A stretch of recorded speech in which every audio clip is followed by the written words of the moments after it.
श्री महामति कहे साथ जी, बया चर्चा का वक़्त, अब तुम सुनियो चित दे, लाल आगे आए बैठी ने तखत, लाल आगे आए बैठी ने तखत। तुम लागो दो चरण को, धनिये न छुड़ायो खिन्न, लाख तड़ी लालड़ियाँ मेरे जीव के यही जीवन, इन पाँव तले पड़ी रहूं, नजर खोलो बातों फलन वालों निरखो नेत्रे, मेरे जीव के यही जीवन। हे शरण मखना छोड़िए, राखिए माहे नैनन, निस्बतो हक रस की, मेरे जीव के यही जीवन। श्रीवंदो शतगुरु चरण को करो सुप्रीम प्रणाम, अशुभहरण मंगल करने, धनिष देव चंद्र जी शुभ नाम। श्री प्राणनाथ निज मूलपति, श्री मेहराज सुनाम, श्री तेज कुमार श्यामा युगल को पल पल करूं प्रणाम, पिया पल पल करूं प्रणाम।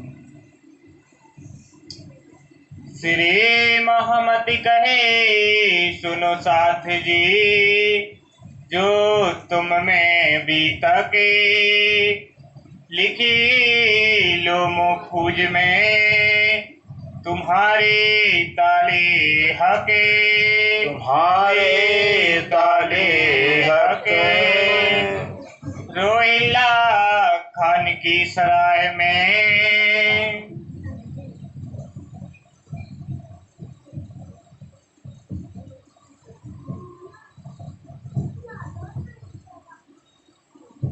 प्रणाम रोहिला खान सराय में। अब धाम विभाग श्री प्राणनाथ जी, जो श्री विजयानंद बुद्ध का अवतार, जमाने के मालिक हैं, जमाने के खाविंद हैं, श्री लालदास जी हृदयता में विराजमान होकर के स्वयं श्री विष्णु साहब के माध्यम से आप अपने मुख से 5 दिन की हकीकत का बयान करते हुए कह रहे हैं, सुंदर शाह जी, इस तरह से हरिद्वार के अंदर कुंभ का मेला करने के बाद, कुंभ का मेला देखने के बाद पता चल गया दुनिया कहाँ जा रही है, दुनिया कहाँ जा रही है, दुनिया की पहुँच कहाँ तक है, दुनिया के पास कितना ज्ञान है। मेले के अंदर पता चला जितने साधु संत भी देश के कोने कोने से आए थे, सबका ज्ञान ही मात्र निराकार तक का ज्ञान, निराकार का कोई गया ही नहीं, किसी की पहुंच ही नहीं भी निराकार के आगे फिर, और निराकार तक महाप्रलय में नाश हो जाने वाला। दुनिया अपने जीवन को बर्बाद कर रही है केवल असत्य सपने के ज्ञान को लेकर के। श्री जी को बहुत आश्चर्य होता है, रे हो दुनिया बावरी खोवत जन्म भगवान, मदमाती माया के छाके नाही पुकार, ऐसी अपने अज्ञानता के मद में, अज्ञानता की नशा में चूर दुनिया है कि श्री महामति की आवाज़ सुनते ही नहीं। वहाँ से दिल्ली आ जाते हैं। दिल्ली के अंदर सुंदर शाह जी और बाबा शाह को अपनी हकीकत सुनाने के लिए, अपना भेद बताने के लिए अथक प्रयास करते हैं, यथासंभव प्रयास करते हैं, जैसे भी होता है हर उपाय करते हैं, किंतु सफलता नहीं मिलती है। फिर भी जो कि हिम्मत नहीं आते हैं, क्योंकि यही तो है इंद्रावती की एक बहुत बड़ी शान है, पहचान इंद्रावती की आत्मा को। ऐसे इंद्रावती आत्मा अपने सदगुरु के वचनों पर फिदा हो रही है। सदगुरु सिरदित मैंने इतना कर दिया था, इंद्रावती की आत्मा शाह कुमार शाकुंडल, दो प्रधान परम धाम की सखियाँ सराली हराने में आई हैं, और उनके परात्म हंस रहे परम धाम के अंदर। जिस दिन उनकी जागनी हो जाएगी, ये दोनों जागृत होने के बाद खेल में शोर कर देंगे, जागने का काम पूरा कर देंगे। इसलिए उन दिनों को जगाना जरूरी है। ये वचन, ये कौल सदगुरु का जो है कि सिंध्यावती ने अपने माथे ले लिया हुआ कि मुझे काम अवश्य करना है। तो इसको कहते सदगुरु का प्यार। अपने सदगुरु जो जितना ही अपने सदगुरु के वचनों पर घिराव होता है, मरता है, मिटता है, उतना ही सदगुरु का प्यारा होता है, उतना ही सदगुरु के दिल को जीतता है, उतना ही सदगुरु का दिल उन पर फिदा होता है। इंद्रावती ऐसे कुर्बान हो गई अपने सदगुरु के वचनों पर, ऐसे कुर्बान हो गई हैं कि पीछे हटने का नाम लेती हैं। फिर चाहे जो भी हो, फिर हर कदम आगे बढ़ता जा रहा था। कितना संकट, कितना मुसीबत झेलने पर, यहाँ तक कि अपनी ही सुंदर साथ सिंध्यावती को धोखा दे देते हैं, जैसे वर्धन भट्ट हैं और भी से सुंदर साथ थे फिर। लेकिन फिर इंद्रावती की आत्मा अटल अटल श्रद्धा है, अटल विश्वास है, अटल निष्ठा से अपने सदगुरु वचनों पर। ऐसे जो कि अपने सदगुरु वचनों पर अटल विश्वास करके कदम आगे बढ़ाते हैं, और सदगुरु के दिल को जीत ले। जो सदगुरु के दिल को जीतते हैं वो प्राणनाथ के दिल को जीतते हैं, उन पर प्राणनाथ दिल फिदा हो जाता है। लेकिन जो सदगुरु खुश नहीं कर सकते हैं, सदगुरु के दिल को जीत नहीं सकते हैं, वो क्या उस दिल को जीतेंगे? भला नहीं जीत सकते। इस सिंध्यावती ने सदगुरु दिल को हिला ही दिया हुआ अपने त्याग से, अपने कुर्बानी से, अपने समर्पण से।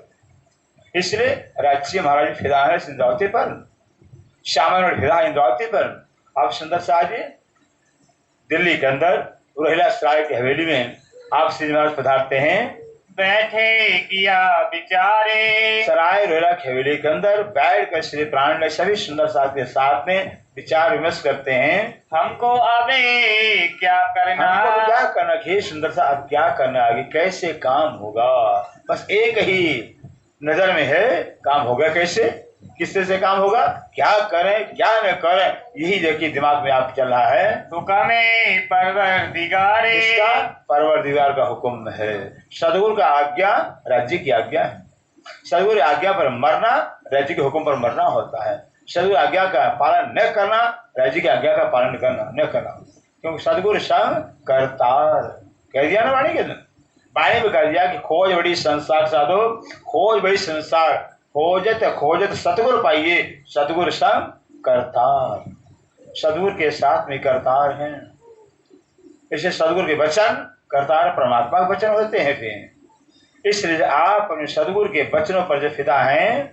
घरों रजवी खान के, घरों रिजवी खान के, रिजवी खान था, रिजवी खान के घर पर है। फिर दिन 10-20 दिन लाल दासी फिरते रहे, जाते रहे, आते रहे। रिजवी खान जो है कि वादा करता रहा, चर्चा बातें रसूल की। रिजवी खान को जो है कि श्री राधा रसूल आपकी चर्चा, रसूल सब क्या है, कितना कुर्बानी उन्होंने किया एक अल्लाह को जाहिर करने के लिए। जब तक दुनिया में एक अल्लाह जाहिर नहीं होते हैं, एक अल्लाह की पहचान दुनिया नहीं करती है, दुनिया का कल्याण होने वाला नहीं। अल्लाह के पहचान में ही दुनिया का कल्याण है। इस वास्ते जो कि रसूल मोहम्मद साहब ने कितना कुर्बानी किया, कितना त्याग किया हुआ है। ऐसे रसूल साहब की पहचान करवाते हैं। उम्मीद नहीं जगदीश खान के अंदर 10-20 दिन के दौड़ने के बावजूद देखिए कोई उम्मीद नहीं दिखाई देता कि इससे काम हमारा हो जाएगा, आशा उम्मीद नहीं दिखाई देती है। शेख निजामे के घरों, और शेख निजाम जो बादशाह को उस्ताद कहलाता है। रिजवी खान जो मंत्री था, कहते हैं शेख निजाम के घर में बहुत दौड़ते हैं। फिरते रहे माँ से एक, सुंदर साजन तो एक बार 2 बार किसी घर जाएंगे, बंद कर देंगे। मास 2 महीना हो गया, 2 महीना कुछ कहलाता है? 2 महीना आना जाना कि भाई हमारी बात का उत्तर दीजिए, हमारे पत्र जवाब दीजिए। फिर बराबर दौड़ते रहे, बाधा को उतारने मात्र इसीलिए अपने सिर का जो फर्ज है इस सदगुरु का वचन निभाना है। एक बार उन बादशाह को सूचना दे देनी है, ताकि बादशाह ये नहीं कहे मुझे जानकारी नहीं हुई, मुझे सूचना नहीं मिली, ये नहीं कोई कह सके। इन बात के बस अपने सिर का फर्ज है, क्योंकि जो है वक्त क़यामत के समय जब कजा का वक्त होगा और कजा के तख्त पर जब से प्राणनाथ विराजमान होंगे, फिर अक्षरातीत के रूप में, अल्लाह ताला के रूप में न्यायाधीश बनकर करके दुनिया ये नहीं कह सकती हमको किसी ने बताया नहीं, हमें किसी ने बताया नहीं कि हाँ क़यामत आ गई है, से प्राणनाथ जी आ गए, मां बेटी आप ये किसी ने बताया। बस इतना फर्ज पूरा करने के लिए इतना मेहनत कर रहे हैं। कछु बात सुनी इस्लाम में, कुछ बात इस्लाम के धर्म की बात बादशाह मेरे सुन ले, और आज उनको एक ही, लेकिन आज जो है कि एक ही बात जो है कि दिल में है, दुनिया तरफे तमाम दुनिया तो ये जो मुसलमान हैं, इन मुसलमान एक बार जिसको पद मिल जाता है, मंत्री हो जाता है, गुरु बन जाता है, या किसी पद पर पहुंच जाता है, बस दुनिया की चाह हाय दुनिया लग जाती है, दुनिया घाय लग जाती है। शेख वाजिद एक फकीर, और शेख वाजिद नाम के फकीर आता है, सुना ए निगाहे रखे इते। अब राजा ने सुना कि भाई शेख वाजिद एक फकीर है जो खुदा से बड़ा प्यार करता है, खुदा से बड़ा मोहब्बत है, प्यार है। 10 बेरे उनके तो गए, शेख वाजिद फकीर के पास 10 बार लाता से जाते हैं, करेंगे हम मेहनत, एक दिन तो मेहनत करते ही नहीं है, हमसे मेहनत होता ही नहीं है, क्योंकि सबसे बड़ी सेवा ही है, सबसे बड़ी सदगुरु की यही सेवा है कि सदगुरु के संदेश को पहुंचाया जाए, शीत प्राणी के ज्ञान को पहुंचाया जाए। जब तक एक पार का ज्ञान होगा ही दुनिया को, दुनिया का कल्याण होगा ही नहीं आज तक कल्याण। सृष्टि की आदि काल से दुनिया न जाने कितने जप किए, व्रत किए, तप किए, ध्यान किए, कितने भजन भक्ति किए, आज तक कोई अपना कल्याण नहीं कर पाया, क्यों शास्त्रों के सिद्धांत है। शास्त्र जो कहते, शास्त्र हमारे आज शास्त्र कहते हैं एक परमात्मा के ज्ञान के बगैर चाहे कुछ भी कोई करे कुछ होने वाला ही नहीं है, क्योंकि मालिक होता है, मालिक होता है, और मालिक का पहचान किए बगैर हम करते जा रहे हैं साधन, कुछ होने वाला नहीं। इससे जो कि और शेख वाजिद के घर भी बहुत दौड़ते हैं, बातें सुनी क्यामत, अब क़यामत की बात सुनता है शेख वाजिद है, करी सोबते सागर मल सो। अब सागर मल देखिए कितना परिश्रम कर रहे हैं, सागर मल से सोबत संगत करते हैं, घरों गई 10 बेरे, बस सवेरे सागर मल के घर पर जाते मोमिन, चर्चा सुनाए बीता सागर मल को जो है अपनी सारी हकीकत बताए, भाई क़यामत आ गई है, जिस क़यामत की घड़ी को दुनिया इंतजार कर रही थी, मुसलमान इंतजार में बैठे हुए, वो क़यामत आ गई है। जिस घड़ी को जो है कि दुनिया के इंसान सारे मानव इंतजार कर रहे थे, यार दुनिया का आखिरी समय जब आएगा, परवरदिगार परमात्मा दुनिया में आएंगे, वो परमक्षरा दुनिया में आएंगे, अपना नाम स्वरूप लीला धाम का पहचान करेंगे, जिससे कि परमात्मा का ज्ञान पूर्ण ज्ञान होकर के परमात्मा की प्राप्ति हो जाएगी। परे हुआ न आगे जी, सागर मल भी जो है कि बात सुनने को तैयार नहीं हुआ है, पर इनकी सोबत से, सागर मल की सोबत से गए बख्तावर के घर, मोमिन लाला जी पहुंचते हैं, कहाँ जाए चर्चा करे, और बख्तावर के घर पर जाकर करके श्री लाला जी चर्चा करते हैं श्री प्राणनाथ जी की, क्यों और कई जागा, इस तरह से सुंदर सा एक नहीं दो नहीं, दिल्ली के अंदर जिसको सुने बादशाह का नजदीकी है, बादशाह से मुलाकात हमारी करवा देगा, उसके घर 10 बार जाकर धक्के खाते हैं, पर ईमाने बोए बिना, लेकिन किसी के अंदर ईमान ही नहीं है, परमात्मा पर विश्वास नहीं है, धर्म पर श्रद्धा ही नहीं है, कि दुनिया की डिमांड, दुनिया की मांग, दुनिया के भूख लगे इंसान के अंदर, तो परमात्मा कहाँ से मिलेगा? या दुनिया लो या दिन लो, दोनों पाइए ने हक देखो, हक गई पर कहते हैं, या तो दुनिया का सुख लेने में, बेटा बेटी धन दौलत स्वर्ग वैकुंठ का सुख लेने में, या तो परमात्मा अखंड सुख में। अखंड सुख है अगर पाना चाहते हैं तो दुनिया का 2 दिन का सुख छोड़ना ही पड़ेगा। दुनिया को 2 दिन का सुख है, चाहे स्वर्ग का सुख है चाहे वैकुंठ का सुख है, सब महाप्रलय में नाश हो जाएगा, हाथ आने वाला नहीं है फिर। और अखंड परमात्मा अक्षराधीन की पहचान कर लेंगे, हमेशा हमेशा का जीवन सुखी हो जाएगा, अखंड सुख मिल जाएगा। इसलिए कहते हैं इसलिए जो कि मोमिन जो कि प्रयास कर रहे हैं, तब करके बैठक, अब जो है कि तब जो है कि श्री प्राणनाथ जी है, अब मोमिन को देख लिया कि मोमिन इतने परेशान तो कोई सुनता ही नहीं, बात ही कोई सुनता नहीं है। तब श्री प्राणी बैठक करते हैं, करने लगे विचार, और बैठक करके मीटिंग करके आपस में सलाह मशवरा करते हैं, एक पोहरा दज्जाल का, क्या विचार करते ये पोहरा दज्जाल का है, कलयुग का पोहरा। कलयुग खुद नहीं चाहता है कि किसी का कल्याण हो, कोई परमात्मा की पहचान करे, भी कलयुग खुद नहीं चाहता, कलयुग खुद ही सारे इंसान का दुश्मन है। इससे कहते हैं कलयुग हर इंसान का, कलयुग होता है कहाँ? कलयुग इंसान के अंदर होता है। जिस इंसान के अंदर परमात्मा का ज्ञान नहीं है, परमात्मा की पहचान नहीं, अपना कल्याण तो क्या कर, दूसरा अपना कल्याण तो कर, दूसरे कल्याण क्या करेगा? इसलिए कहते हैं ऐसे परमात्मा की पहचान न होने तो है कि सारा इंसान स्वार्थ में अंधा बना हुआ है, स्वार्थ में अंधा बना हुआ है। और धर्म की बात तो सुनता ही नहीं है, इसलिए कलयुग का पोहरा है। कोई हुए ना खबरदार कहते ऐसे कलयुग के पोहरा में, कलयुग के समय, कलयुग के जो कि साथ समय जहाँ कलयुग का बोल वाला है वे कोई तैयार नहीं होता सुनने की बात है। फजर अपने ऊपर है। लेकिन फर्ज कहते हैं, राजदास जी कह रहे हैं श्री जी महाराज के, राजदास जी अपने पर फर्ज है, काम तो करना ही करना है वे। फर्ज क्या है? क्योंकि जो कि मोमिन कुरान में लिखा हुआ है, जमाने के जो मोमिन आएंगे, आखिरी वाले जो मोमिन आएंगे, तो मोमिन क्या करेंगे? एक खुदा को दुनिया में जाहिर करके छोड़ेंगे। उनका एक ही प्रतिज्ञा होगा, एक ही धर्म होगा, एक ही कर्म होगा, खुदा को जाहिर करेंगे। खुदा को जाहिर क्यों? जैसे सूर्य की किरणें सूर्य को जाहिर करती हैं, सूर्य की किरणें सूर्य को दिखाती हैं, सागर की किरणें सागर दिखाती हैं। ऐसे जो कि ब्रह्मसिद्धि मोमिन है, जो राज्य की अंगना है, राज्य का अंगना है, राज्य का अंगना होने के नाते जो है कि अपने प्रीतम को दुनिया में जाहिर करेंगे, दुनिया का कल्याण हो जाएगा, दुनिया का भला हो जाएगा। जो कोई ईमान लिया वही, जो कोई ईमान लाएगा श्री प्राणनाथ जी के ऊपर सच्चे दिन पर, धर्म पर है, सो दाखिल हुए इस्लाम में, वो ज्ञान संप्रदाय में दाखिल हो जाएगा। जिसको श्री प्राणनाथ जी की पहचान जाएगी, धर्म की वास्तविकता का पहचान करके ईमान जो लाएगा, वही निजानंद संप्रदाय में दाखिल होगा। इस वास्ते पैगाम को, इसलिए जो है कि श्री लालदास जी महाराज मोमिनों को लेकर के अपना पैगाम, श्री प्राणनाथ जी संदेश जो है कि दिल्ली के अंदर से पहुंचाने की कोशिश कर रहे हैं। नलवा लिखे पहुंचाइए। अब क्या विचार हुआ भाई?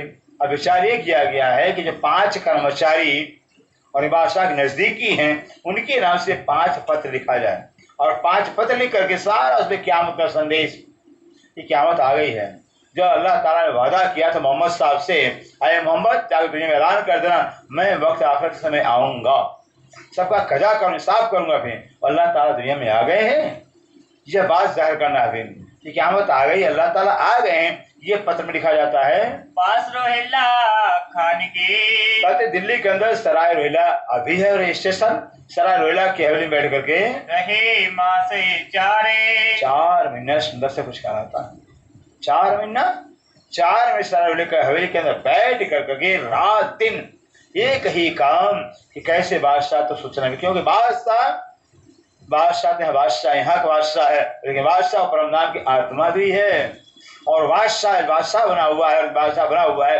अगर एक बादशाह जग जाएगा, उसको पहचान हो जाएगी, श्री प्राण पहचान, तो सारी दुनिया को बातों से नहीं तो लातों से माना देगा, फिर डंडे से माना देगा। फिर बादशाह हुक्म हो जाएगा, फिर हुक्म हो जाएगा कि श्री प्राणनाथ जी अल्लाह ताला यही इमाम बेदी है, यही बड़े ब्रह्म है, इनके तो शरण आना ही पड़ेगा, आने पड़ेगा सब दुनिया को, मना सकता है। इसलिए कि और दूसरी सदगुरु महाराज जी का आदेश कि शाह कुमार को, शाकुंडल को जगाना है, इसलिए कि पीछे पड़े हुए हैं। चांदनी चौक में आएगी। अब क्या होता है, सराय रोहिला खान की हवेली में रहते हैं, चांदनी चौक आई भी है, पार्क है दिल्ली के अंदर में, चांदनी चौक में जाकर बैठ करके करने लगी विचार, श्री प्राणनाथ जी मोम लोग लेकर करके विचार विमर्श करते हैं, कहाँ से दी आएगी। अब चांदनी चौक से आकर करके रहे हवेली दूलीचंद के, दूलीचंद भाई हैं, हिंदू है, क्षत्रिय, दूलीचंद की हवेली के अंदर रहते हैं। भया सोरे शराबा अब दूलीचंद की हवेली के अंदर बैठ कर जब क़यामत की बातें करते हैं, बादशाह तक अपनी बात को पहुंचाने की बातें करते हैं,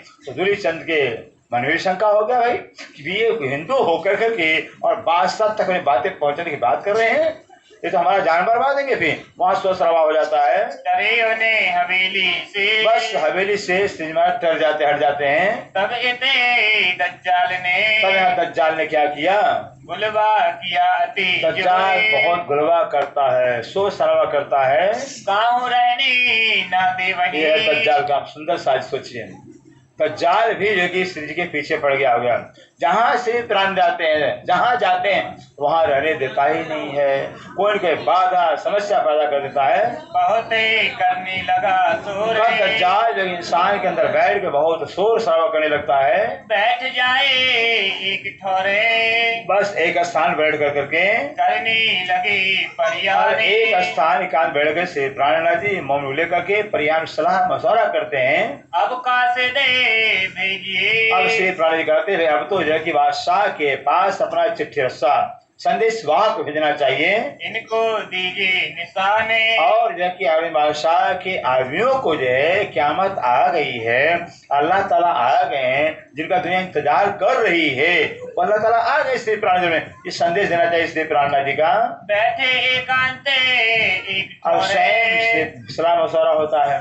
सलाह मशवरा क्या होता है? सब मोमिनों के बीच में बैठ के सलाह मशवरा होता है। सारे मोमिन लालदास जी कहते हैं मोमिन मिल करके, हे श्री महाराज आप तो अब एकांत में बैठ जाइए, एकांत में आप एक स्थान बैठ जाइए पांचे किए समारे। और एकांत बैठ करके सब मोमिन 5 नलुआ 5 पत्र तैयार करते हैं हाजिर किए तैयारे। और 5 नलुआ लिख करके पत्र लिख करके तैयार कर लेते हैं। हकीकते कयामत की। और उस पत्र के अंदर क्या क्या लिखा गया है? पत्र में क़यामत की हकीकत लिखी गई है। ये क़यामत आ गई है, जो क़यामत के 7 निशान बताए गए हैं कि 7 निशान जब जाहिर हो जाएंगे समझे क़यामत आ गई है। पहला निशान क्या है भाई? पहला निशान है कि जो क़यामत आएगी, तो क़यामत आएगी उस समय जो है कि सूर्य जो है कि बजाय पूर्व के पश्चिम में होगा, बजाय पूर्व के पश्चिम में होगा। ये क़यामत का निशान पहला निशान। तो उस समय बता दी जाए भाई ये जो है जाहिर जो सूरज है ना ये पश्चिम में होने वाला नहीं है। बात तो नहीं, इसका भेद है जब हुजूर मोहम्मद साहब भारत में आए थे कुरान पे ज्ञान का सूर्य हुआ था, कुरान पे ज्ञान का सूर्य हुआ था फिर, और अब में वो हो गया पूरब और भारत हो गया पश्चिम। अब श्री पुरानी तारतम ज्ञान जो दिव्य ज्ञान है लेकर भारत में आए हुए हो गया, भारत में भारत पश्चिम हो गया था, पश्चिम श्री पुरानी ज्ञान लेकर उदय हो गए हैं यो ज्ञान। दूसरा निशान ये है कि एक ऐसा जानवर पैदा होगा जिसकी आंखें सूअर की होंगी, आंखें सूअर की होंगी, छाती शेर को होगा, पीठ गीदड़ को होगी और पहाड़ी बैल जैसे सिंह होंगे। फिर ऐसा होगा, शक्ल इंसान की होगी, ऐसा जानवर पैदा होगा। तब मुसलमान देख के ऐसा जानवर पैदा हो जाएगा, पहचान लिया जाएगा क्या मत आ गई, ऐसा जानवर पैदा होने वाला नहीं है। इसका बातूनी अर्थ है, बातूनी अर्थ श्री प्राण बताते हैं कि बातूनी अर्थ है भाई आंखें सूअर की, अर्थात इंसान की आंखें सूअर की हो जाएंगे। सही तो इंसान का होगा, आंखें सूअर की होंगी। फिर मतलब जैसे सूअर है और सूअर की नजर के अंदर गंदा विष्ठा होता है, अगर गंदा विष्ठा एक जगह और एक जगह रसूला रख दिया जाए तो सूअर की आंख गंदे विष्ठे पर जाएगी, रसूला दिखाई देगा ही नहीं। ऐसे आज हर इंसान की आंखें सूअर की हो गई, बजाय बुराई के सिवाय कोई नजर आता ही नहीं है। फलाने क्या कर रहे हैं, वो क्या कर रहे हैं, कहाँ जा रहे हैं, ये आंखें होगी नहीं जाती, अच्छाई तो नजर आती ही नहीं है, बुराई ही बुराई नजर आती है। ये आंखें सूअर की हो गई। पहाड़ी बैल से सिंह कैसे हो गए? पहाड़ी बैल से सिंह मतलब होता है जैसे पहाड़ी बैल होते ना, जंगली बैल, जंगली बैल की सिंह जब खुजली होती है, सुंदर साजी खुजली होती है, तो क्या करते पहाड़ी बैल? वो जंगल में जाएंगे, पेड़ों से सिंह को टक्कर मारेंगे। फिर सिंह को जब तक सिंह का टूट नहीं जाएगा तब उनको चैन आता ही नहीं, वो पहाड़ी बैल कहलाते हैं। सिंह में खुजली होती है और सिंह को अपने जगह पेड़ से पत्थर से मार मार करके टक्करे मार के तोड़ देते हैं। ऐसे इंसान के अंदर सिंह आ गया। क्या सिंह आ गया? अगर 2-4-10 लाख रुपया कमा लिया, थोड़ा ज्ञान प्राप्त कर लिया, थोड़ा शक्ति प्राप्त कर लिया है तो सिंह आ जाता है। फलाने कैसे हमारे सामने फलाने कैसे सीधे चल रहा है, कैसे अच्छे से खा रहा है, कैसे जी रहा है, ये पहाड़ी सिंह हो गया। कि एक इंसान दूसरे को भला सोचता ही नहीं है, बड़ा सोचता ही नहीं है। 4 पैसा अगर कमा लेता है कहीं से अहंकार अंदर पैदा हो जाता है, दूसरे पतन सोचता है, पहाड़ी वाला सिंह है। छाती शेर की हो गई है, हर इंसान की छाती शेर की हो गई। अगर शेर की छाती में दया आ जाए ना, शेर की छाती दया आ जाए तो भूखा मर जाएगा। शेर के छाती में, शेर के अंदर दया तो सुंदर सुंदर से भूखा मर जाएगा। ऐसे इंसान के छाती में रहम नहीं रह गया है, दया नहीं रह गई है, प्यार मोहब्बत नहीं रह गया है, ऐसा इंसान का छाती हो गया। पीठ गीदड़ की हो गई है, पीठ गीदड़ की हो गई मतलब जैसे गीदड़ जानते हैं, यहाँ लड़िया कहते हैं, फिर तो गीदड़ कहा जाता है, यहाँ लड़िया कहते हैं। लड़िया जो गीदड़ होता है उसका पीठ बहुत कमजोर होता है, इतना पीठ कमजोर होता है एक ही मुक्का मार देना भी वहीं बैठ जाएगा गीदड़, इतना कमजोर होता है। क्यों? उसके पीठ में जो पीठ होता है, पीठ के अंदर एक ही नली होती है, एक ही हड्डी होती है और हड्डी को मार देंगे तुरंत बैठ मर जाएगा। ऐसे इंसान का पीठ गीदड़ का, लड़िया का हो गया है। कि धर्म का भार नहीं उठा सकता है। चर्चा सुनना है, वाणी सुनना है, सेवा करना नहीं, हमसे नहीं होगा, सेवा हमसे नहीं होगी। फिर झगड़ा करना हाँ हमसे होगा, फिर लड़ाई निंदा हमारे से होगी, फिर धर्म का भार नहीं उठा पाएगा। ये पीठ गीदड़ का हो गया है। ऐसा कह दिया हुआ है। और एक जानवर ऐसा पैदा होगा जिसका पैर पाताल में, सिर आसमान में होगा। इतना बड़ा जानवर पैदा होगा, पैर पाताल से आसमान होगा, और उसका काना सवार होगा। काना सवार होगा, काना जानते हैं, एक आंख वाला भी इंसान सवार होगा भी। इसलिए कहते हैं कि ऐसा कहीं जानवर पैदा होने वाला है क्या? अगर इतना बड़ा जानवर होगा ही, सिर पैर पाताल में, सिर आसमान में, तो काना कहाँ सवार बैठेगा? वो बैठेगा कहाँ पे? जानवर ऐसा नहीं होने वाला है। इंसान की ख्वाहिश, चाहनाएं, जो कामनाएं हैं, इंसान की चाहनाओं के जो है जड़ पाताल में और सिर आसमान में। इतनी बड़ी ख्वाहिश है। आज इतना पैसा हमें कमाना है, कमा कर ये करना है, उसे ये करना, उसे ये करना, ये ख्वाहिश पैदा हो गया है। कितनी लंबी लंबी प्लानिंग बनाता है, कितना बड़ा सोच बनाता है अपना, फिर ये कर वो कर डालेंगे, फिर ये हो गया। यही जानवर है कि इंसान जो है कि अपने ख्वाहिश के पीछे, इच्छाओं के पीछे इच्छाओं गुलाम हो गया है, अपने जीवन को बर्बाद कर रहा है, इच्छाओं जीवन को बर्बाद कर रहा है। और क्या है भाई? असराफिल फरिश्ता आएगा, लिखा पूरा है, असराफिल फरिश्ता आएगा, दो सिर फूकेगा। पहले सिर के अंदर बड़े बड़े पहाड़ों का आकाश बढ़ा देगा, फिर क्या करेगा? बड़े बड़े पहाड़ों का आकाश बढ़ा देगा। फिर दूसरे सिर के अंदर सबको कायम अखंड कर देगा। श्री प्राणी कहते भाई असराफिल क्या पहाड़ उड़ाने आएगा? जो फरिश्ता कभी दुनिया में आया ही नहीं, न कभी आएगा। अक्षर में जागृत बुद्धि का फरिश्ता है, और दुनिया में अगर पहाड़ उड़ाने आएगा भी पत्थर को। और पहाड़ क्या है? जो बड़े बड़े अहंकार के, ज्ञान के, झूठे ज्ञान के अहंकार के बैठे हुए हैं। जैसे हरिद्वार के अंदर बड़े बड़े धर्माचार्य थे, मुसलमान लोग के अंदर, हिंदुओं के बड़े बड़े झूठे धर्म के अहंकार में बैठे हुए, हम जैसे ज्ञानी कोई है ही नहीं, हमारा धर्म बड़ा हुआ, हम ज्ञानी हैं। ज्ञानी कभी अहंकार करता ही नहीं है। सूर्य हो और अंधेरा हो कभी हो नहीं सकता। ज्ञान और अहंकार, ज्ञान अहंकार के साथ होते ही नहीं। जहाँ ज्ञान होगा वहाँ अहंकार शून्य, जीरो हो जाएगा। जहाँ ज्ञान नहीं होता वहीं अहंकार होता है। इससे कहते ऐसे झूठे अहंकार जो कुप्पे बने बैठे हुए थे, अहंकार बैठे थे, उनको श्री प्राणनाथ जी स्वयं से उन्होंने अंदर असराफिल बैठ तारतम ज्ञान से लेके नस नस नाबूद कर दिया। हरिद्वार में कर दिया, सारे धर्माचार्य को हरा दिया, सब ने तो नतमस्तक हो गए, सब हार गए। और चाहे मुसलमानों के अंदर बड़े बड़े जालिम फाजिल होंगे, उनको भी हरा देगा। यह असराफिल का काम बड़े बड़े पहले सुर में बड़े बड़े अहंकारियों को बर्बाद कर देगा। कहाँ क्या भाई? जूनागढ़ के अंदर हरजी व्यास विश्व विजेता विद्वान हरा दिया। जामनगर के अंदर कांजी भट्ट बहुत बड़े विद्वान, उनको हरा दिया भी। और सूरत के अंदर बड़े बड़े श्याम बाण प्रेम बाण बड़े गोविंद व्यास बड़े बड़े विद्वान थे, उनको भी हरा दिया भी। सोचिए एक श्री प्राणनाथ जी कहाँ दीप बंधुओं से चलकर जहां जाते हैं वहां सबको हराते ही जाते हैं, सब परास्त होते जाते हैं, कोई सिर उठाकर बात करने वाला नहीं हुआ। असराफिल का काम, अंदर असराफिल बैठा हुआ, जहाँ असराफिल बैठा हुआ वहाँ किसी ताकत काम करने वाली ही नहीं। हरिद्वार का अंदर 4 महीने रख के 4 संप्रदाय वालों को, 10 नमसानिया 6 दशनियों को हरा दिया। सब प्राश्व के सबका ज्ञान ही बस निराकार तक।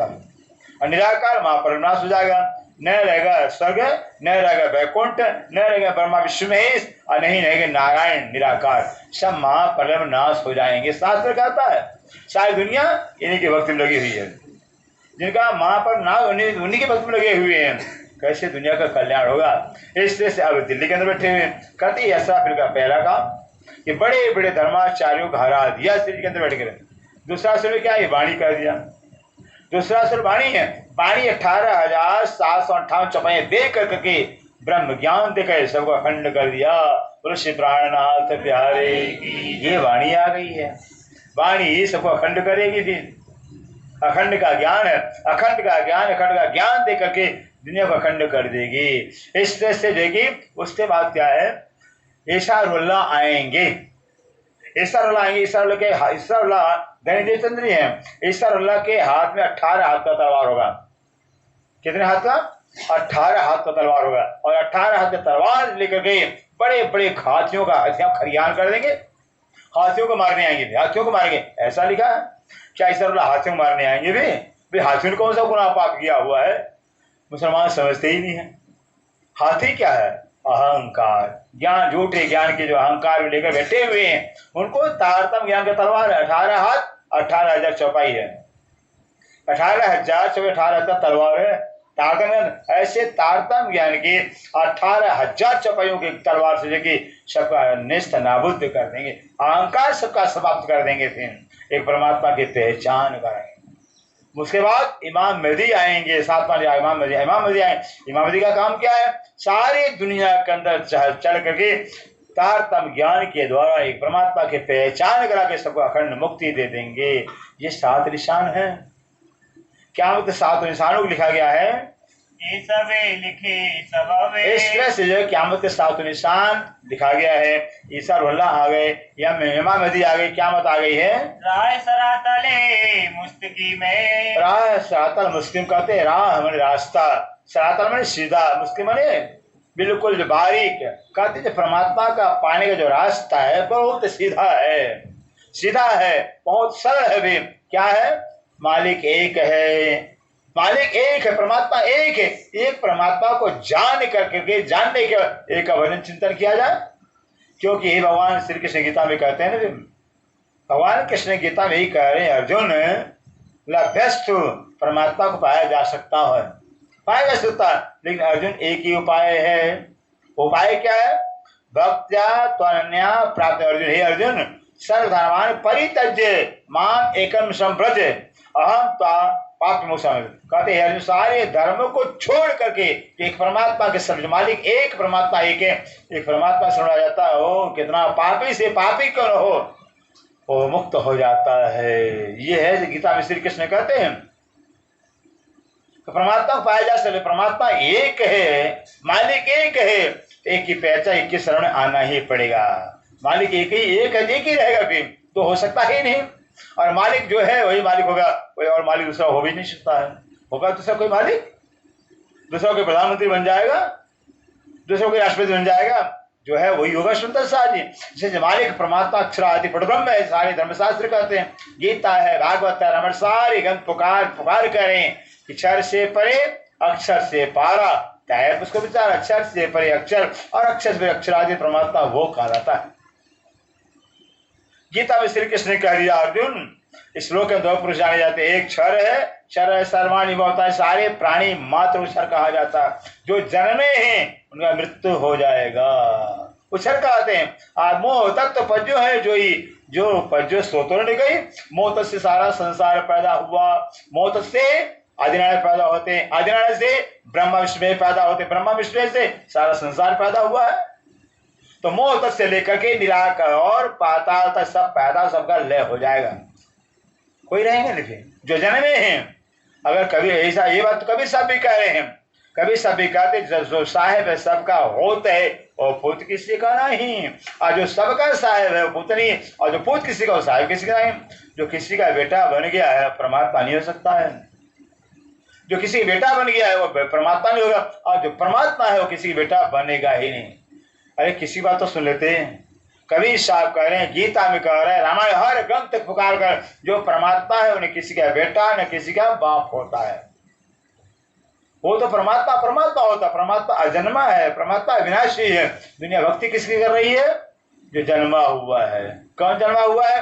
राम। सारी दुनिया जानती है, हाँ राम कौशल्या से हितकारी, कौशल्या के बेटे राम थे, दशरथ नंदन दशरथ के बेटे राम थे। सब सारा संसार जानता। रामायण में रात दिन बाजते भी हैं कि राम के पिता दशरथ, राम की माता कौशल्या थी। तो भाई अगर जो कि राम है, भगवान है, तो उनके पिता का भजन करना चाहिए। पिता बड़े होते हैं, माता बड़ी होती है, माता पिता पूजा करना चाहिए थे। बेटा तो बेटा ही कहलाएगा, नहीं ज्ञान लोगों का है। राम का जन्म हुआ है, जन्मे हैं और रहे भी नहीं थे, अंत में खत्म हो जाते हैं, तो मुक्ति हमें कैसे देंगे जो रहे ही नहीं। त्रेता में आए रामचंद्र, द्वापर में कौन परमात्मा आ गई? वो तो त्रेता में आए, परमात्मा क्या द्वापर में त्रेता सज में नहीं रहा क्या? परमात्मा सज में भी रहा थे। श्री कृष्ण नंद के लाला कहलाते हैं, जसोदा के लाला कहलाते, सारी दुनिया गाती है जय कन्हैया लाल की, हाथी घोड़ा पाल की। नंद के लाला थे, तब नंद के लाला जो कृष्ण परमात्मा है, तो नंद की भजन करनी चाहिए। नंदी बाबा बड़े बाबा हैं, बड़े हैं। फिर इस जिसको भी देखिए सब के सब किसी न किसी बेटे को ही ब्रह्मा विष्णु में जन्मे हुए हैं। आदिनारायण से जन्मे हुए हैं। रामायण कह रहा है सम विरंच विष्णु भगवान उपजा ही जाना शंभु भगवान शंकर विरंच ब्रह्मा विष्णु भगवान असंख्य शंकर भगवान हैं, एक दो चार नहीं है। रामायण की बात, असंख्य भगवान शंकर हैं, असंख्य ब्रह्मा है, असंख्य विष्णु हैं। उपजा में पैदा होते हैं जास्वस्ते नाना, जिसके अंश से असंख्य ब्रह्मा विष्णु पैदा होते हैं। ये पैदा तो लवित हो जाएंगे। तो रामायण की बात कर रहे हैं जास्वस्ते नाना, जिसके अंश से नाना। अब जिसके कौन है दुनिया को पता ही नहीं, वे किसके अंश से पैदा हुए हैं, किसके अंश से। अब जो किसके अंश से, अंश क्या है और किसका है वो क्या, दो हो गया कि जास्वस्ते माने जिसके अंश से असंख्य ब्रह्मा से पैदा लय होते हैं। पता ही दुनिया को नहीं है, बस जो पैदा हुए उन्हीं के भक्ति दुनिया बर्बाद नहीं कर रही है। ओ जास मने अक्षर ब्रह्म के अंश आदि नारायण के भागवत में लिखा हुआ कि आदि नारायण के रोम में एक रोम के अंदर करोड़ों ब्रह्मा विष्णु लड़के दिखाई देते हैं। करोड़ ब्रह्मा विष्णु ऐसे आदिनारायण के अंदर, और आदिनारायण एक नहीं है। आदिनारायण पुराण संहिता कह रही कि महाविष्णु सहस्राणी महासमुश्रुतानि च नेत्र ब्रह्म तद अक्षर फलपदम। अरे भाई महाविष्णु हजारों, महा ओंकार हजारों, उस अक्षर में एक ही पलक समय के अंदर पैदा होकर लय हो जाते हैं। जो खुद पैदा लय होते हैं क्या हमको मुक्ति देंगे।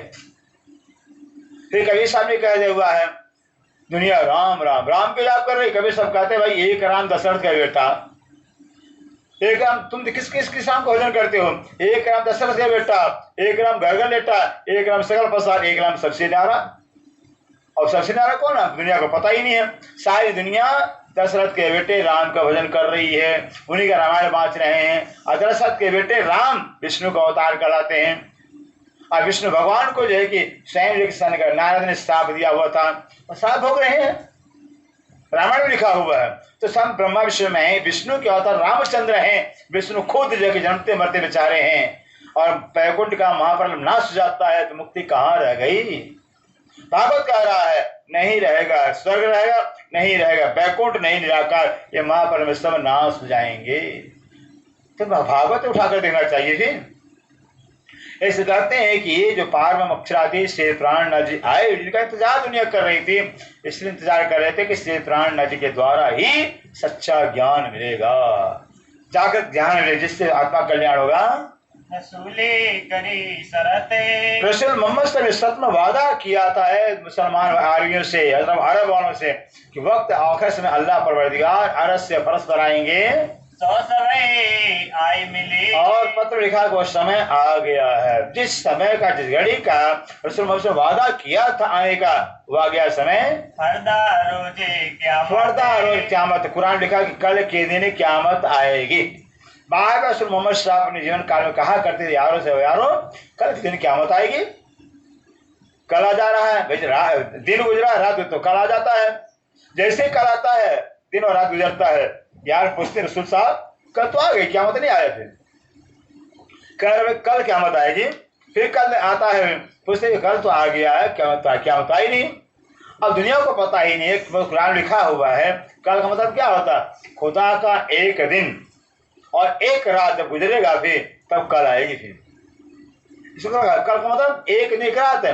अब खुदा का एक रात एक दिन क्या होता है, जब दुनिया का 1000 वर्ष, कितना, दुनिया का 1000 वर्ष है तो खुदा का एक दिन होगा। फिर दुनिया का 100 साल तो खुदा की एक रात होगी। कितना होगा भाई, 1100 वर्ष, 11वीं सदी। 11वीं सदी के सारा किया हुआ है। दुनिया का 1000 वर्ष खुदा का एक दिन कहलाएगा, दुनिया का 100 साल एक रात कहलाएगी खुदा की। जब 11वीं सदी आएगी तो खुदा ताला आ जाएगा, क़यामत आ जाएगी। ये क़यामत की 11वीं सदी का इशारा क्या है, इन बात की हकीकत। इस तरह से पत्र के अंदर क़यामत की हकीकत लेकर के लिखा तैयार किया गया है। ये हुए दीन इस्लाम, बस जो कि खुदा की पहचान जब दुनिया को हो जाएगी तो एक धर्म के अंदर सारा संसार आएगा। इनसे काफर फिरे, इनसे जो श्री प्राणी के वचनों से, ज्ञान से वो आप पे फिरेगा, मुकरेगा, वो काफर शैतान कहलाएगा। रखे रब्बानी कलाम में। रखे रब्बानी कलाम जो है, रब्बानी कलाम जो है, रब्बानी कलाम, रब माने परमात्मा, कलाम माने कुरान पाक। कुरान पाक क्या एक अल्लाह ताला के सिवा के पूजा के लायक नहीं। मुसलमान अगर वो मुसलमान है तो अल्लाह की पूजा कर सकता है। एक अल्लाह के अगर किसी की पूजा करता तो मुसलमान ही काफिर कहलाएगा। हिंदू है, हिंदू के ग्रंथों में लिखा एकम ब्रह्म द्वितीय नास्ति, ब्रह्म एक है, दूसरा कोई है ही नहीं है। ब्रह्म सत्यम जगत, ब्रह्म ही सत्य है, जगत से झूठ है। उस ब्रह्म की छोड़कर उपासना अगर किसी की करता है वो काफिर बेईमान है। ऐसा हिंदू का वेद का था। अब हम हिंदू कहलाने वाले वेद की बात को न माने, फिर हिंदू कहलाने वाले राम की बात नहीं मानते, कृष्ण की बात नहीं मानते, गीता रामायण की बात नहीं मानते, हिंदू कैसे कहलाएंगे? हिंदू तब कहलाएंगे जब वेद की बात को माने। वेद नारायण के हृदय का ज्ञान है। अब नारायण की बात नहीं मानते हैं। रामायण तुलसीदास के अंदर है बैठ कर राम भगवान ने कहा हुआ है, रामायण की बात नहीं मानते हैं, भागवत की बात नहीं, गीता की बात नहीं, किसी ग्रंथ की बात मानते, हिंदू कैसे कहलाएंगे? ग्रंथों का क्या दोष है? श्री प्राण ने कह दिया हुआ है, सब शानों एक मत पाई पर अजान देख जाई। जितने भी ज्ञानी जन, जितने महापुरुष हैं, सब एक ही बात कह रहे हैं, सब एक ही बात कह रहे हैं, परमात्मा सबका एक है, हमारी सबका एक है। हजार की पूजा क्यों करे भाई? ये सबसे बड़ा अपमान है। जो पत्नी अपने पति की बात को न माने, उससे बड़ा अपमान की पाप क्या होगा भाई? पत्नी और पति बात नहीं मानती है, वो पत्नी कहलाएगी नहीं। पति कौन है? परमात्मा है। परमात्मा एक है, जब परमात्मा एक हो पति होगा। दूसरा परमात्मा है, एक परमात्मा है, दूसरा है ही नहीं, एक ही तो पति होगा। सुंदर सा जी, सीधी सी बात है। अब एक पति को परमात्मा छोड़ करके हम किसी और अपना खसम बना लेते हैं। कैसे खसम होगा? तो वेश्या धर्म हो गया। ऐसे कवि सामने कड़वे वचन में कड़वे शब्द में कह दिया हुआ, रही एक की और भई अनेक की। एक के रहे, अनादि काल से एक ही के रहे, एक ही परमात्मा रहा। ये दुनिया नहीं रही, ब्रह्मा विष्णु महेश नहीं, नारायण नहीं रहा, तब परमात्मा एक ही रहा, अक्षरातीत ही रही एक की, एक ही हम रहे और भई अनेक की। 2 घड़ी के लिए क्षण भर के संसार में आ गए, हजारों पति बना लिया। ये क्या धर्म कहा था क्या? एक पति को हो करके और हजारों पति बना लिया। ये तो वैसा धर्म हो गया। फिर जो अपने पति के लिए किस्ती होगी अपनी, कहते रही एक की भई अनेक की, जन्म गुड़री जब से चेता तब से सुधरी। जन्म गुड़री ठीक है भाई, जन्म भर दूसरे को अपना पति बनाया हुआ है, सगाई किया हुआ, लेकिन चेत गया तो सुधरी कहलाएगी। फिर अपने पति पहचान कर ले तो सुधरी कहलाए, तो उड़री गुड़री कहलाएगी। समझ, कबीरदास के वचन है। वही बात गुना सब कह रहे हैं। नानक धन कसम पहचाने ते शाबाश, जेने पहचानी ते कमजात कह दिया पंजाबी भाषा में। ना कसम पहचाने ते शाबाश और जेने पहचानी ते कमजात। अपने खसम को, अपने आत्मा के पति को, प्रीतम को, मालिक को जिसने पहचान कर लिया, कसम एक है, एक ही पुरुष सभ्य नार, परमात्मा एक ही पुरुष, बाकी सब आत्मा स्त्रीलिंग है। भाई परमात्मा पुलिंग होगा ना, तो परमात्मा पुलिंग है, पुरुषवाचक है, परमात्मा देखी है, एक ही तो पुरुष होगा, दूसरा कोई पुरुष है ही नहीं। फिर एक ही पुरुष से बाकी सब स्त्री रूप है। देवता भी स्त्रीलिंग है, ब्रह्मा विष्णु सब देवता हैं, सब स्त्रीलिंग है। संस्कृत व्याकरण हिसाब से देवता अलकारांत स्त्रीलिंग कहलाता है। देवता परमात्मा एक ही पुरुष, बाकी सब स्त्रीलिंग। इस एक परमात्मा पुरुष का ही सब लोग चिंतन करते हैं। चाहे भगवान शंकर देखिए, वो भी जाकर समाधि में बैठे रहते हैं। किसकी समाधि लगा रहे भाई? हम तो शंकर भगवान पिंडी बना के पूजा कर रहे हैं, और शंकर भगवान 60 हजार किसका समाधि लगाते हैं? वो कौन है? भगवान शंकर बोले ना भगवान है, तो समाधि किसका लगाए हुए? अपना। कह नहीं, भगवान शंकर अपना ध्यान करते हैं, वही अपना ध्यान करता है क्या? भगवान शंकर लाख लाख समाधि लगाते हैं। विष्णु को देखिए समाधि में बैठे हुए हैं, ब्रह्मा समाधि में बैठे, आदिनारायण समाधि, सबके सब समाधि में बैठे रहते हैं। परमात्मा का ध्यान करते हैं और हम उन्हीं का ध्यान करते हैं। जिनको उनको भी परमात्मा को पता नहीं है। हाँ, इतना जानते परमात्मा कोई है, कौन है पता ही नहीं है, पता ही नहीं उनको भी। अगर पता होता तो बेचारे भी अखंड मोक्ष प्राप्त कर लेते। सुंदर सा जी, अगर ब्रह्मा विष्णु से पता होता तो ग्रंथों में लिखे होते हैं ना भाई। ग्रंथों में क्यों लिखे? ग्रंथों में हर ग्रंथ को पढ़िए, हर ग्रंथ के अंदर एक ही बात, परमात्मा अगम्य है, परमात्मा अगोचर है, परमा अलग किसी तो कोई तो बताया होता, आज तक कोई बताया नहीं। हमने परमात्मा देखा है, हमने परमात्मा जाना है। वेद भी का नीति, नीति वेद का वेद का नीति ब्रह्मा ब्रह्मणी ब्रह्मणी, परमात्मा को जाना ही नहीं वेद। जब वेद ही नहीं जाना, वेद के पढ़ने वाले कहां से जान जाएंगे।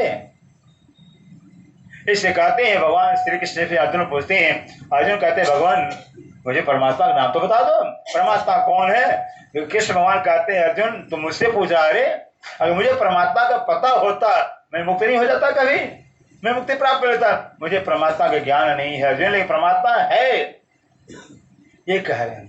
लक्ष्मी जी ने 7 कल्पान तपस्या किया, सुंदर सा 7 कल्पान, इसके लिए कि विष्णु हमारे पति तो किसका ध्यान धरते हैं, किसका ध्यान धरते हैं, विष्णु भगवान भी ध्यान धरते। तो भागवत में आया हुआ है, एक ही बार लक्ष्मी ने पकड़ लिया। बार बार तो लक्ष्मी जी की बहुत प्रशंसा, लक्ष्मी साहब प्रशंसा अपनी करते थे। विष्णु बार बार कहते लक्ष्मी मैं तुम्हारा पति हूँ, 14 लोक का मालिक हो, मैं तुम्हारा पति, मुझसे कोई बड़ा 14 लोक में है ही नहीं है।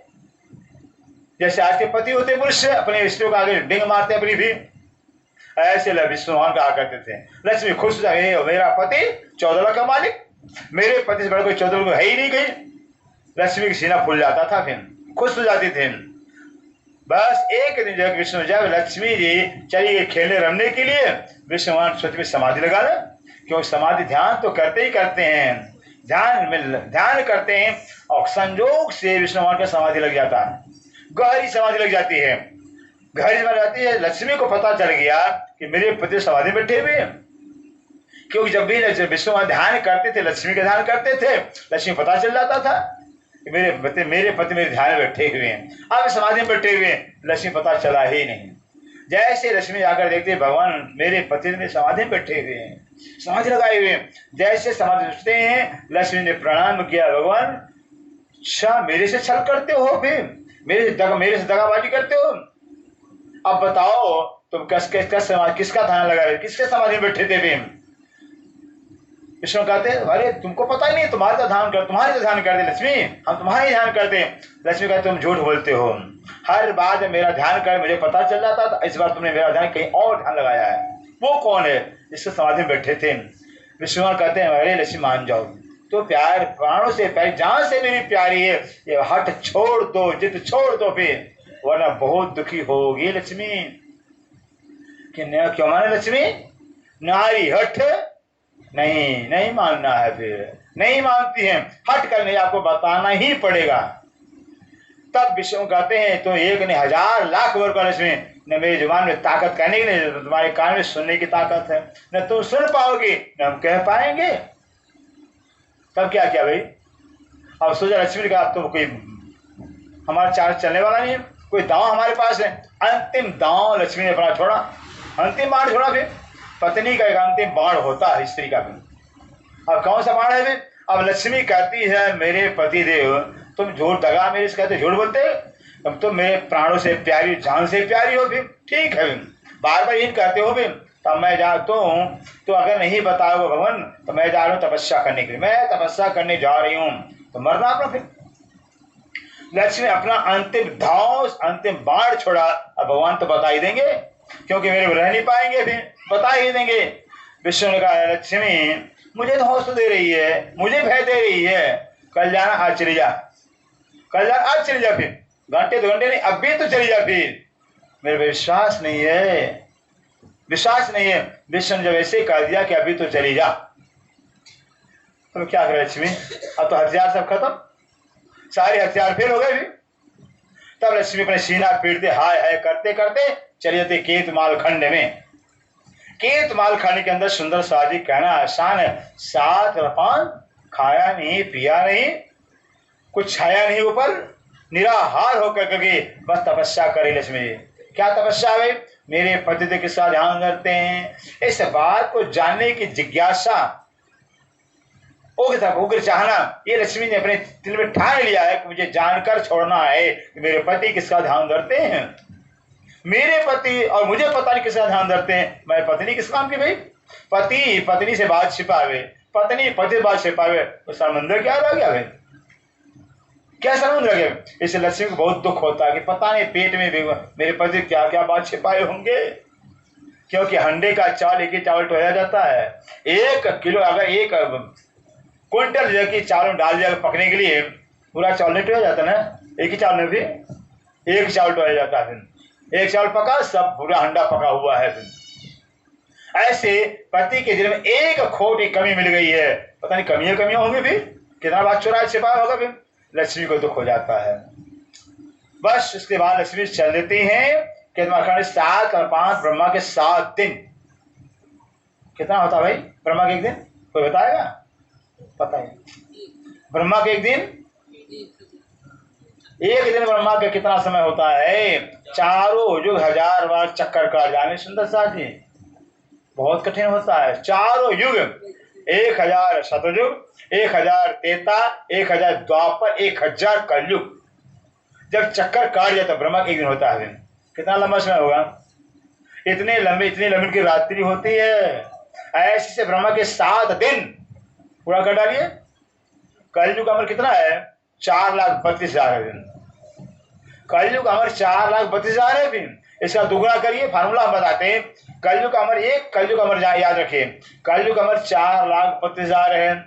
अब द्वापर का पता लगाना है तो 2 गुणा कर दीजिए। फिर कलयुग अमर के अंदर कितना हो गया? 8,64,000 हो गया। फिर त्रेता का पता लगाना है, 3 का गुणा कर दीजिए। फिर 13,56,000 हो गया। फिर सतयुग का पता लगाना है, 4 गुणा कर दीजिए। फिर ये फार्मूला है। फिर अब सब जो गुणा कर करके 1000 गुणा कर दीजिए। फिर तब ब्रह्मा के एक दिन हो गया। फिर ऐसे ब्रह्मा के 7 दिन तपस्या किया है। करेगा कोई? सोचिए, लक्ष्मी इतना तपस्या 7 और 5 ब्रह्मा 7 दिन तपस्या के हार रह गया, हड्डी रह गया। क्योंकि प्रमाण है कि सतयुग के अंदर हड्डी में प्राण होता था। चमड़ी नहीं है, मांस नहीं है, खून नहीं है, हड्डी का ढांचा रह गया तो भी इंसान जिंदा रहता था, हड्डी में प्राण होता था। और त्रेता में कहाँ आ गया? मांस में प्राण आ गया है। चमड़ी नहीं है, मांस है तो इंसान जिंदा है। द्वापर में खून में प्राण आ गया, ब्लड में आ गया प्राण, ब्लड है, सब चमड़ी नहीं है, ब्लड है तो इंसान जिंदा है। और कलयुग में कहा आ गया? अन्न में प्राण आ गया। कुछ तो खाना ही पड़ेगा, अन्न में प्राण आ गया। इसे सारे जो है 4 प्रमाण है। अब 7 प्रमाण तपस्या करने के बाद क्या हुआ? सुंदर से सारे 14 लोग हाहाकार, आकाश से पक्षी धाम धाम गिरे जमीन पर भी, जल के प्राणी जल में मर रहे हैं, थल वाले थल में मर रहे हैं। भी आग लग गया 14 लोग के अंदर। भी तपस्या ऐसी होती है 14 लोग जलकर खाक हो जाए।